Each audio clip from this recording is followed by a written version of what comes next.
ایک فن تھا کسی زمانے میں کہ اس پر شادیاں کرتے تھے بادشاہ لوگ جو ہوتے تھے نا. ارے تلنا داغ تمہیں لوگ ہو گئے نہیں, سمجھ میں آوے کہ نہیں.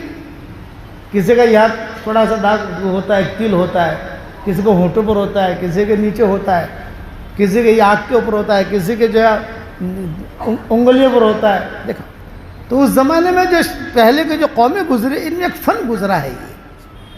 تو اس زمانے میں جو شادیاں کرتے تھے, بھائی اس لڑکی سے شادی کرنی ہے, یہ شہزادی کی, اس لڑکی سے شادی کرنی شہزادی کی. اچھا ٹھیک ہے, تو وہ عورتیں جو ہیں بے شرم ہو کر اس کے سارے بدن کے تل دیکھتی تھی. ہاں ایک یہاں ہے, ایک یہاں ہے, ایک یہاں, ایک یہاں. اور یہ مرد شہزادے کے دیکھتے تھے تو اکثر تل جو میچ ہوتے تھے تو کہتے تھے کہ ہاں یہ شادی, یہ ان کا استخارہ ہوتا تھا اس دور میں, کہاں یہ میچ ہو رہا ہے. ہمارے شریعت میں یہ چیز نہیں ہے, یہ ستاروں کے کھیل. اسی لیے حدیث شریف میں آتا ہے کہ اس رات میں ستاروں کے کھیل پر یقین کرنے والا اس کو بھی اللہ دھکا دے دیتا ہے. ادھر ستاروں کے کھیل کے چکر میں مت پڑو. ستارے اللہ نے جو پیدا کیے ہیں صرف 3 مقصد کے لیے, چوتھا مقصد نہیں ہے. نمبر 1 آسمان کی زینت کے لیے. اِنَّا زَيَّنَّا السَّمَاءَ الدُّنْيَا بِزِينَةٍ لِلْكَوَاكِبِ, کہ ذرا رات کے وقت میں اچھے لگتے ہیں, جگمگ جگمگ جگمگ. اور دوسرا نمبر 2 کہ شیطان جو ہے وہ اوپر جاتے تھے خبریں لینے کے لیے, جنات وغیرہ, تو یہ ستارے ان کو مار کر جلا دیتے تھے. وَحِفْظًا مِّن كُلِّ شَيْطَانٍ مَارِدٍ. اور نمبر 3 عرب جو ہے ان ستاروں سے راستہ پکڑتے تھے. سوچتے تھے, جنگلوں میں سفر کرتے تھے تو ستاروں کو دیکھ کر جو ہے وہ کہتے تھے کہ ہاں ہم یہاں تک پہنچے ہیں, ہم یہاں تک پہنچے ہیں, ہم یہاں تک پہنچے ہیں. کہ اس سے بھی انہیں وہ راستہ معلوم کرتے تھے وہ ستاروں. میں نے ہمارے سفروں کے اندر کئی عربوں کو دیکھا, ہم کار لے کر چلتے تھے, وہ ستاروں کو دیکھ کر کار چلاتے تھے. ارے بھائی اوپر کیا دیکھتا ہے تو؟ بولے ہم اس سے بھی راستہ بولتے ہیں, یہاں تو لکھا ہوا اتنا کلومیٹر ہے, روڈوں پر لکھتے ہیں نا اتنا کلومیٹر ہے, وہاں پہ اتنا کلومیٹر, سورج اتنا کلومیٹر, یہ تو ہے. لیکن ہم اس کو بھی دیکھتے ہیں کہ اس کے اعتبار سے برابر چل رہے ہیں کہ نہیں چل رہے. یہ 3 مقصد کے لیے اللہ نے ستارے پیدا کیے. ستاروں کے کھیل کے لیے پیدا نہیں کیے. ذرا ہمارا آتما جو نے کتنا پیسہ آپ سے, ہماری شادی تھسے کہ نہیں تھسے, مارو کام اٹکانوں چھے, کام تھسے کہ نہیں تھسے. تو باپو بھی ایسا ملتا ہے اور یہ مرید بھی ایسا. اور آج کل لوگوں کو یہ چیزیں بہت اچھی لگتی ہے. ایمان کی بات کرو تو مزہ نہیں آئے گا, ستاروں کی بات کرو تو بہت. ایک مرتبہ میں مدراس میں کسی جگہ میں نے یہ تل پر بیان کیا کہ پچھلی کتابوں میں لکھا ہے یہاں تل ہو تو یہ, یہاں تل ہو تو, لمبا بیان میں نے تل کے اوپر مضمون چھڑ گیا. تو مضمون کے اعتبار سے میں نے کہا وہ لیکن ہماری شریعت نے اگر منسوخ کر دیا. تو میرا خادم تھا ایک, جب وہ میری خدمت کرتے کہ حضرت میرا یہاں تل ہے کیا فائدہ, میں نے اسی دن اس کو نکال دیا. ارے میں نے کہا تیرے لیے تھوڑی بیان کیا یہ میں نے, وہ اتفاق تھا, مجمع تھا, ایک مضمون نکلا. تو میں نے کہا فلاں کتاب میں یہ لکھا, پہلے زمانے میں یہ تھا, پہلے زمانے میں یہ تھا. علم رمل, ستاروں کا علم اس زمانے میں چلتا تھا, اور بڑے بڑے یہود نصارہ اس پر. لیکن ہمارے شریعت نے اگر سب کو صاف کیا. اسی لیے فرمایا کہ آج کی رات میں ستاروں والا کھیل اور ستاروں کے چکر میں زندگی گزارنے والا, حدیث شریف میں آتا ہے کہ اللہ آج کی رات میں اسے محروم کر دے گا. اگر گناہ ہو رہا ہو تو معافی مانگ لو, قطع رحمی کیے کسی رشتہ دار کے ساتھ معافی مانگ لو, پکی معافی. ہاں آج معافی مانگی کل کوڑ کا چکر, یہ نہیں. ماں باپ کی نافرمانی ہے, معافی مانگ لو, اب ماں باپ کی اطاعت کروں گا تو اللہ معاف کر دے گا. خدا نخواستہ بے ایمان ہو تو کلمہ پڑھ لے. کسی کو قتل کیا ہے تو اللہ سے معافی مانگے, اس کا حل نکالے. کسی کا ناحق مال دبایا ہے تو معافی مانگ لے، اس کو دے دے۔ تو صدیق اکبر سے حضور نے فرمایا کہ یہ لڑکے کو دھیان میں رکھنا، ابوبکر اس کو دھیان میں رکھنا، یہ اس امت کا بہت بڑا فقیہ بنے گا۔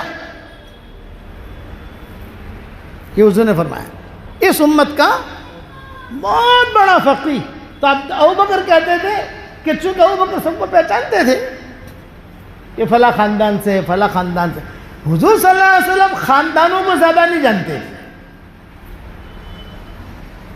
خاندان جیسے ہوتا ہے نا، یہ خاندان ہے، شیخ خاندان ہے، یہ جو مومن برادری ہے، یہ میمن ہے، یہ گھانچی ہے۔ تو صدیق اکبر جو ہے ان خاندانوں کے، ان کے اشعار، ان کے پرانوں کے کارنامے یہ سب جانتے تھے۔ اس لیے صدیق اکبر عربوں میں بہت محبوب تھے۔ حضور صلی اللہ علیہ وسلم محبوب نہیں تھے، کیونکہ حضور نے تو نبوت کی بات کی۔ جب نبوت کی بات کی تو انہوں نے مخالفت کرنی شروع کی، اور حضور صلی اللہ علیہ وسلم خاندانوں کو جانتے بھی نہیں تھے کہ قبیلہ بنی تمیم کون ہے، قبیلہ بنی عدی کون ہے، قبیلہ بنی مخزوم کون ہے۔ صدیق اکبر سب کو جانتے تھے۔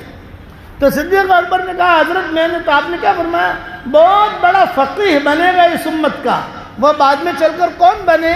عبداللہ ابن مسعود۔ عبداللہ ابن مسعود رضی اللہ تعالیٰ عنہ بنے۔ جب وہ آئے مسلمان ہوئے، ان کے اسلام لانے کا قصہ بھی ہوا۔ جب آئے اور جب وہ ترقی کرتے گئے تو آپ نے فرمایا دیکھو یہی لڑکا ہے۔ صدیق اکبر نے کہا تو یہی ہے، آج اللہ نے فقیہ بنایا۔ پھر حضور نے درجہ دیا عبداللہ بن مسعود کو۔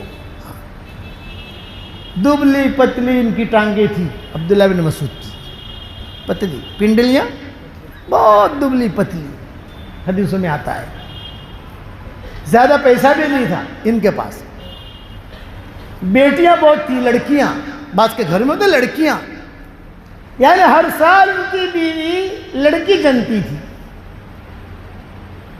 ان کی بیوی کا نام زینب تھا، اور حضور صلی اللہ علیہ وسلم جو ان سے بہت محبت کرتے تھے۔ ہمارا جو حنفی مسلک ہے اس میں زیادہ تر ہم نے عبداللہ بن مسعود کی حدیثیں لی ہیں۔ ہمارے علماء نے، احناف نے عبداللہ بن مسعود کی حدیثیں بہت لی، دبلی پتلی پنڈلیاں اور بہت ہی سیدھی سادھی، اور یہ یعنی پتلی داڑھی تھی ان کی۔ جب آپ لوگوں کی اتنی داڑھی ہوتی ہے، دیکھا ہوگا آپ نے، دبلے پتلے۔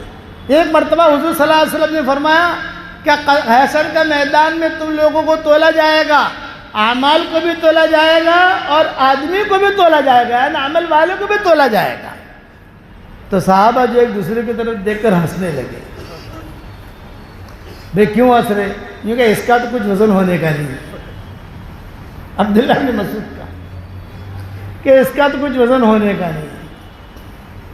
آپ نے فرمایا کیوں؟ اس کی پنڈلیاں دیکھی حضرت۔ تو آپ نے جواب دیا لا لا لا، یہ بات نہیں ہے۔